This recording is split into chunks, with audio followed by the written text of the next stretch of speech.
দুটি test match ও 3টি টি-20 খেলতে এই নভেম্বরেই বাংলাদেশ সফরে আসছেন আয়ারল্যান্ড জাতীয় ক্রিকেট দল।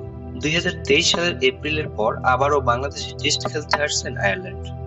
2 টেস্টের সঙ্গে 3 ম্যাচের টি-20 সিরিজেও খেলবে সফরকারীরা। নভেম্বর-ডিসেম্বরে হতে যাওয়া সিরিজের সূচি প্রকাশ করেছে বাংলাদেশ ক্রিকেট বোর্ড বিসিবি। 2টি টেস্ট ও 3টি টি-20 খেলতে আগামী 6 নভেম্বর বাংলাদেশে আসবে আয়ারল্যান্ড। 8 নভেম্বর থেকে অনুশীলন শুরু করা আইরিশদের বিপক্ষে সিরিজের প্রথম টেস্ট শুরু হবে 11 নভেম্বর থেকে। প্রথম ম্যাচটি হবে সিলেট আন্তর্জাতিক ক্রিকেট স্টেডিয়ামে। দ্বিতীয় টেস্ট ম্যাচ হবে ঢাকার মিরপুরের শেরেবাংলা জাতীয় ক্রিকেট স্টেডিয়ামে। ম্যাচটি শুরু হবে 19 নভেম্বর থেকে। বাংলাদেশের বিপক্ষে এবারই প্রথম পূর্ণাঙ্গ টেস্ট খেলবে আয়ারল্যান্ড। বাংলাদেশের হয়ে এখন পর্যন্ত 98 টেস্ট খেলেছেন মুশফিকুর রহিম।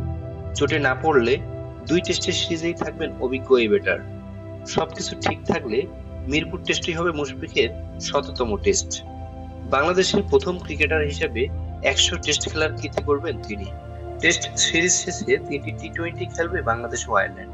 প্রথম টি-20 হবে 27 নভেম্বর। পরের 2টি ম্যাচ হবে 29 নভেম্বর এবং 2রা ডিসেম্বর। সবগুলো ম্যাচ শুরু হবে বাংলাদেশ সময় সন্ধ্যা 6টায় এবং 3টি ম্যাচে অনুষ্ঠিত হবে চট্টগ্রামের বিশিষ্ট flight lieutenant Motiur Rahman cricket স্টেডিয়ামে। আগামী টি-20 বিশ্বকাপে খেলতে এখনই বাংলাদেশের স্কোয়াড ঘোষণার জন্য প্লেয়ারদের ঝালিয়ে নেওয়া উচিত। এশিয়া কাপের পর গত কয়েক সিরিজ ধরে বাংলাদেশের মিডল অর্ডার ব্যাটসম্যানদের ধুঁকতে দেখা গেছে, বিশেষ করে বর্তমান জাতীয় দলে খেলতে থাকা শামীম হোসেন পাটোয়ারি, তাওহিদ হৃদয়, জাকের আলী অনিক এবং নুরুল হাসান সোহানদের। এখনই সময় তাদের বিকল্প ক্রিকেটার প্রস্তুত করার।